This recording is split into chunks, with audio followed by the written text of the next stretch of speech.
Hello, algebra students. Mr. Lawrence here with your flipped lesson, and we're going to review a little bit about multiplying exponents.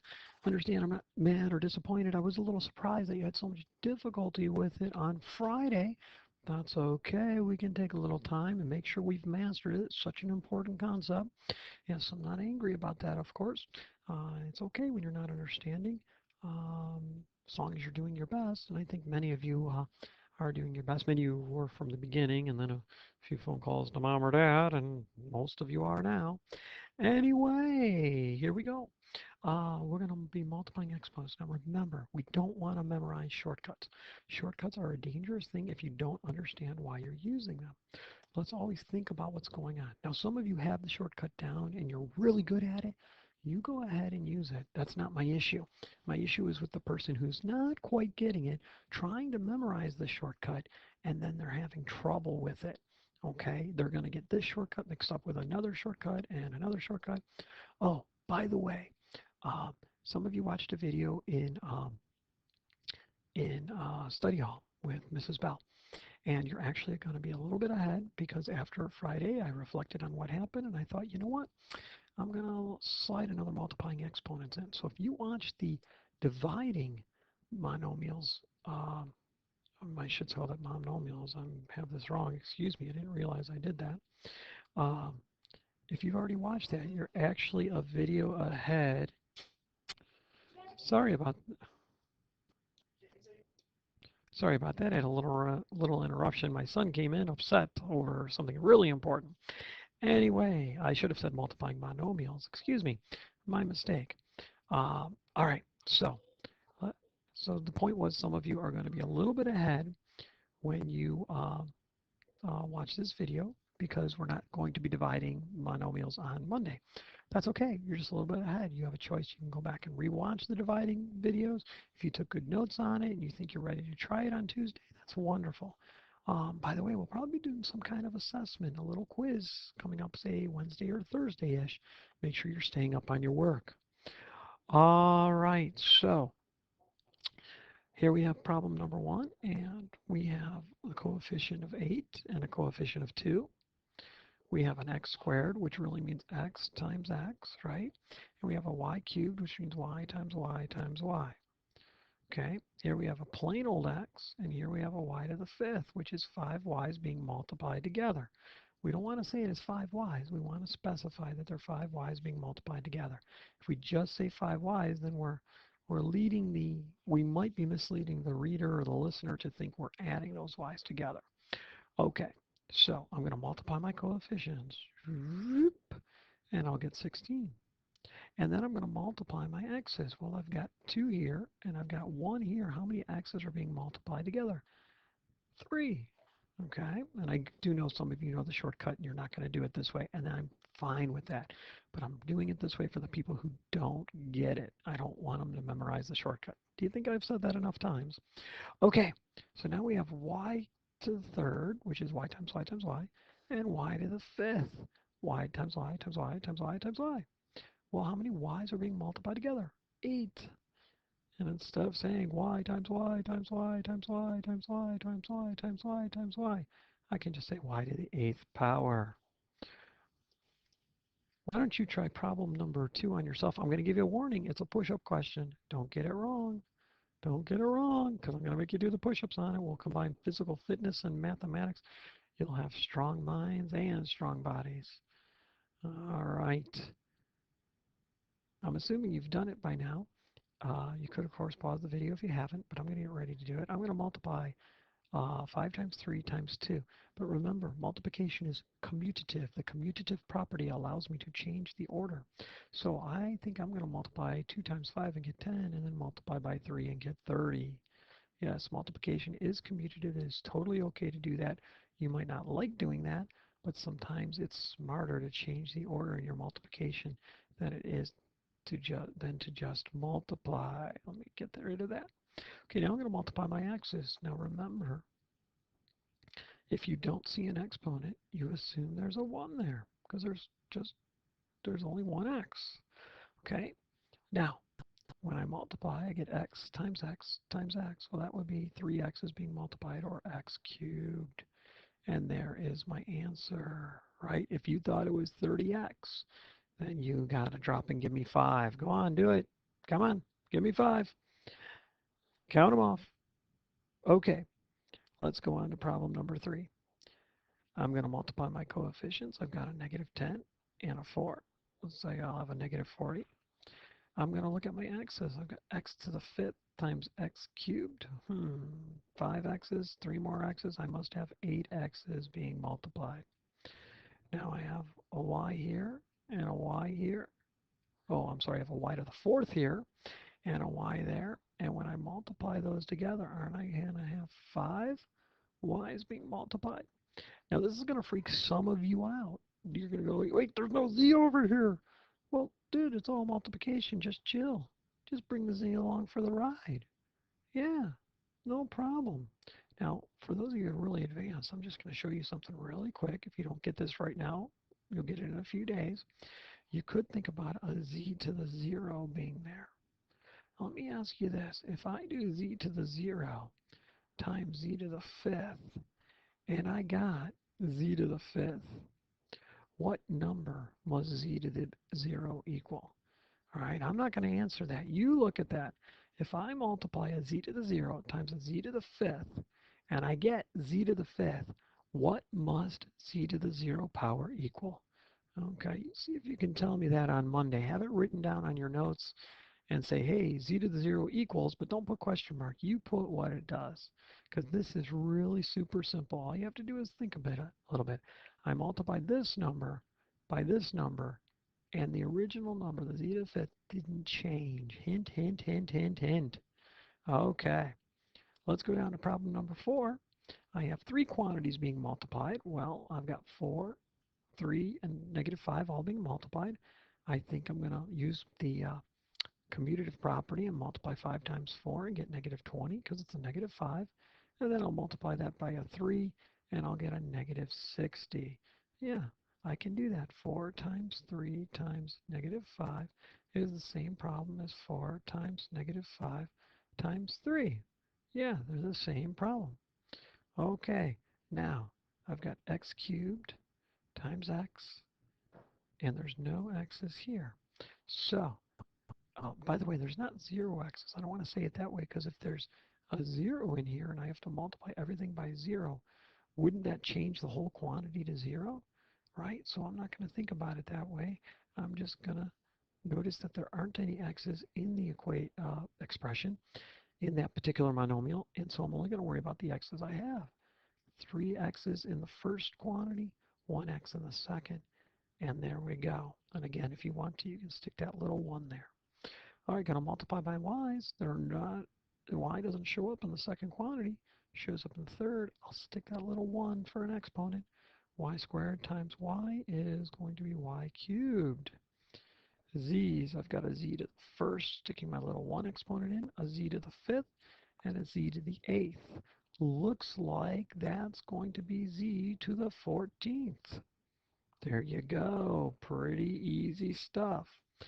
All right, one last question.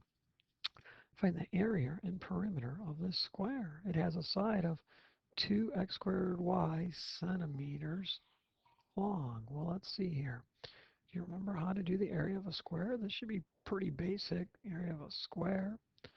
I love to use the definition of base times height, and as we go along, you'll see why I use base times height. I don't use length times width. I don't use all the other formulas. I mean, if you know the way the OA is written, they go, well, the area of a square is the side squared.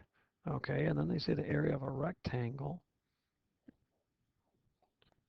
is length times width.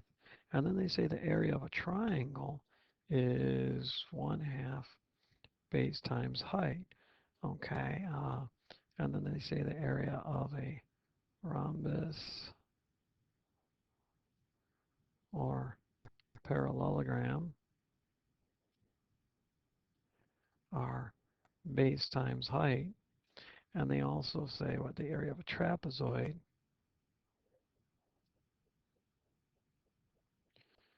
is average of the bases times the height. And then even the area of a circle is, oops, it doesn't look like a circle. There we go. Uh, Pi r squared. Okay, and I can use actually one formula to calculate all these different shapes. This 1, 2, 3, 4, 5, 6, 7 shapes. I'd rather use one formula. I just use base times height for all of them. And then I modify it based on what the shape is if I need to.